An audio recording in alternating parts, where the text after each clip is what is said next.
in the global village.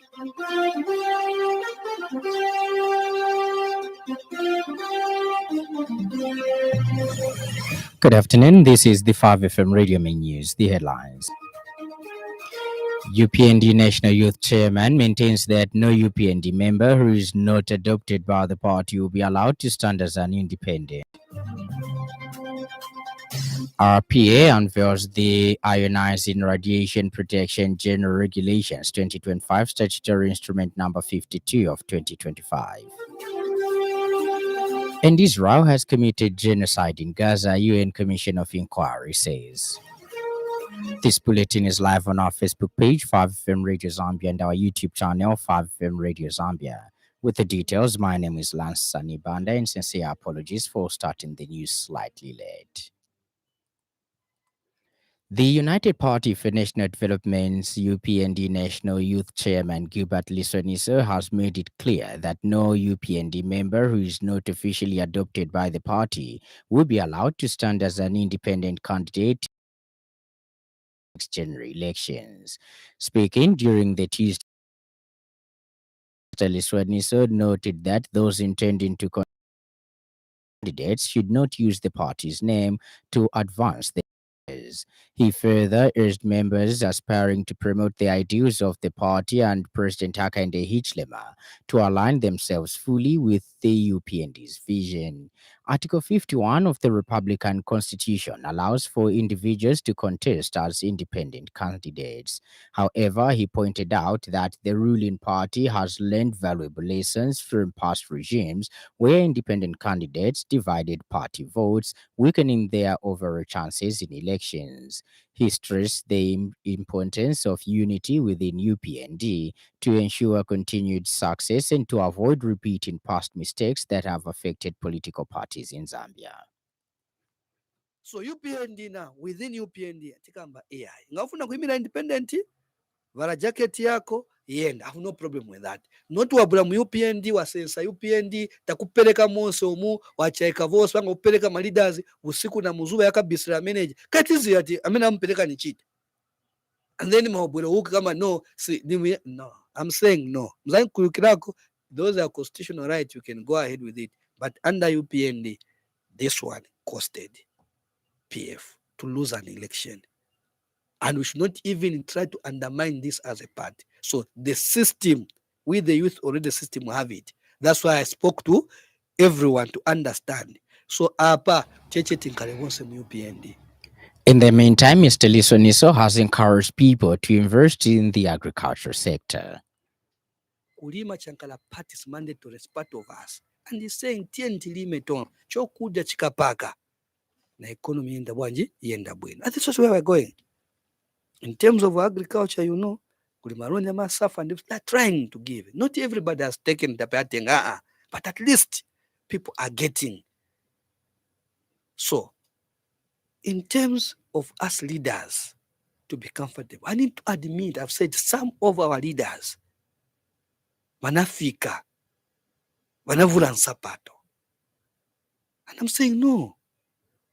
Two, people are coming to your office, but chairman, ulibe opposition.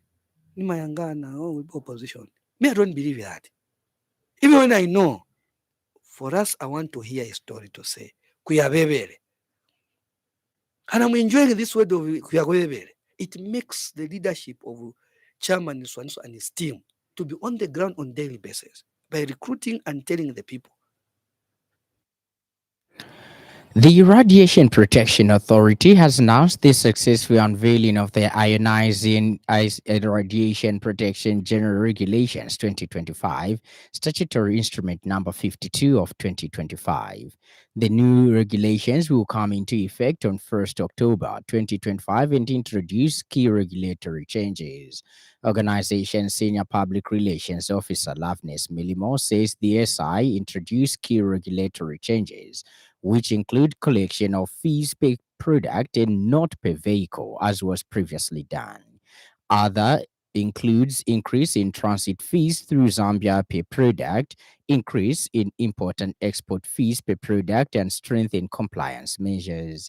Ms. Milimo says these measures are aimed at further enhancing the protection of the public, workers, and the environment from the harmful effects of ionizing radiation. She says, in line with statutory instrument number 52 of 2025, the Radiation Protection Authority informs stakeholders, transporters, law enforcement agencies, and clearing agents involved in the transportation of byproducts of mining, mineral ores and concentrates, industrial chemicals, domestic chemicals, its vehicles, fertilizers, and ceramic products that there are and has been an upward adjustment in the radiation monitoring and assessment fees. The Lusaka City Council (LCC) has demolished an illegal structure that was being erected in the car park of Woodlands Shopping Mall without necessary council approvals.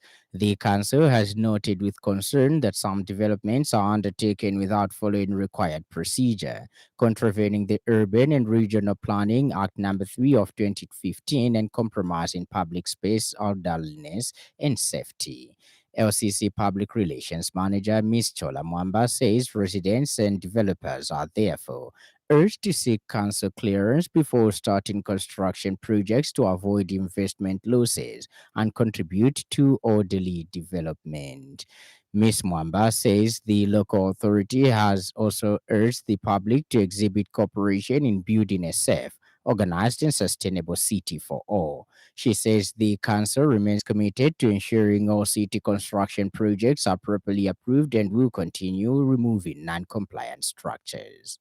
Contravening the Urban and Regional Planning Act number 3 of 2015 and compromising public space orderliness and safety. Residents and developers are therefore urged to seek council clearance before starting construction projects to avoid investment losses and contribute to orderly development.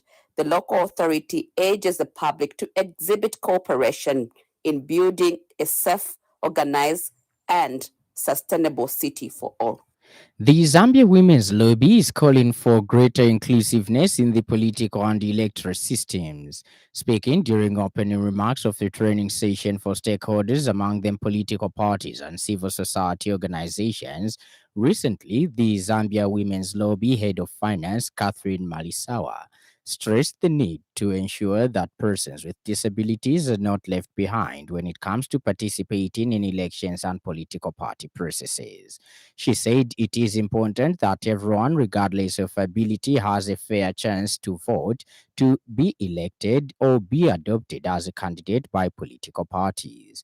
Ms. Malisawa added that true democracy means giving space and support to voices that are often unheard, and that includes people living with disabilities. As Zambia National Women's Lobby, I can refer to Zambia National Women's Lobby as a bus, and all of us, we are on that bus.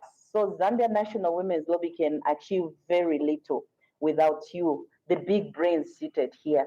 So privileged to be part of this team. I'll be able to learn from you today.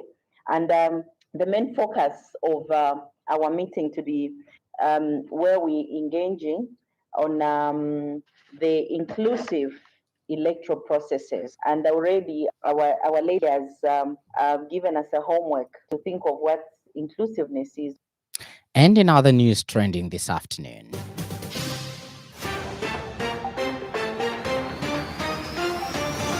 the president of Ambassadors of National Unity and Community Welfare, Collins Mulumba, has called on African youths to refrain from insulting national leaders and using derogatory language.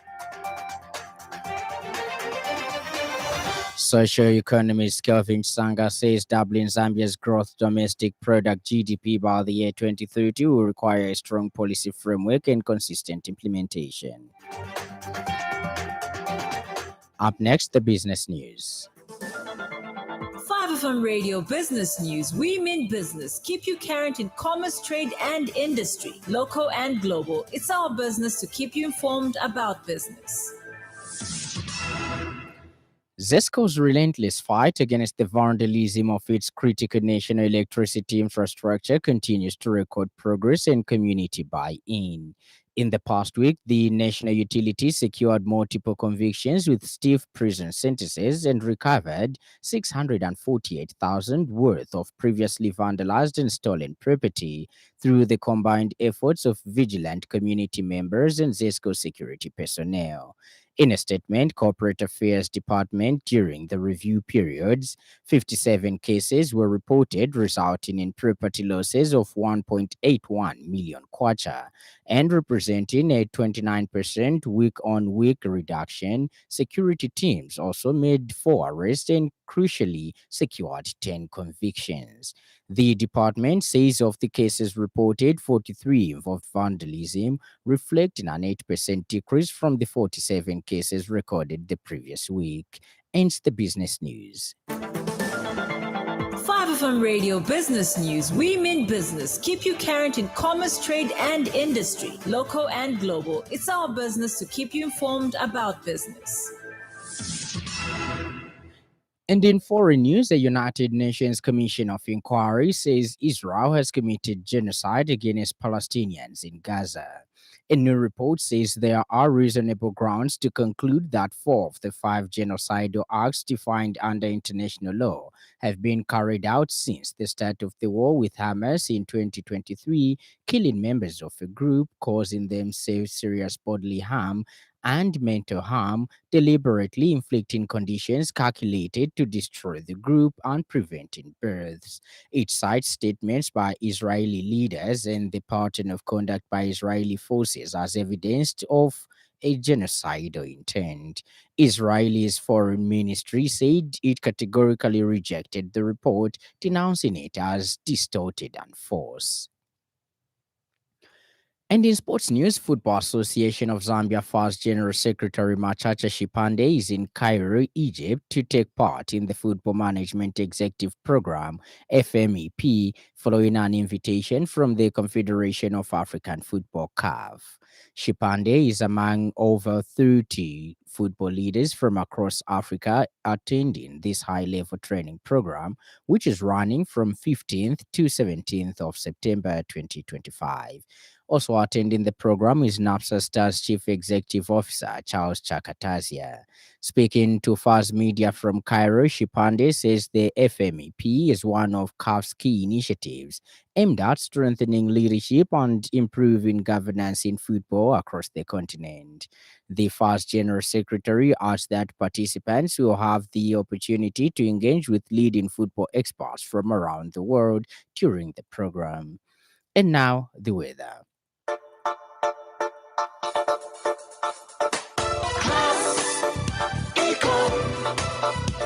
Class Econ Roofing Africa. Class Econ Roofing, plot 17100 off Katanga Road, 150 meters from Mumbwa Road, Chinika Industrial Area, Lusaka. Class Econ Roofing.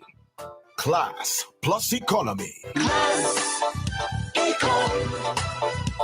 Class Econ Roofing Africa. Class Econ. The northern parts of northwestern Luapula, northern Muchinga, and eastern provinces partly cloudy, slightly windy, and warm to hot with a chance of showers and thunderstorms. Maximum temperature is ranging from 28 degrees Celsius to 36 degrees Celsius. The evening will have few clouds, slightly windy, and warm to mild. Copperbelt, Central, Lusaka, southern and western provinces, including the southern parts of northwestern Luapula, northern Muchinga, and eastern provinces, mainly sunny, slightly windy, and hot to very hot. Maximum temperature is ranging between 31 degrees Celsius and 38 degrees Celsius. The evening will have clear skies, slightly windy, and warm to mild. Ends our weather report, and that item brings us to the end of the news. But before we go, a recap of the stories that made headlines.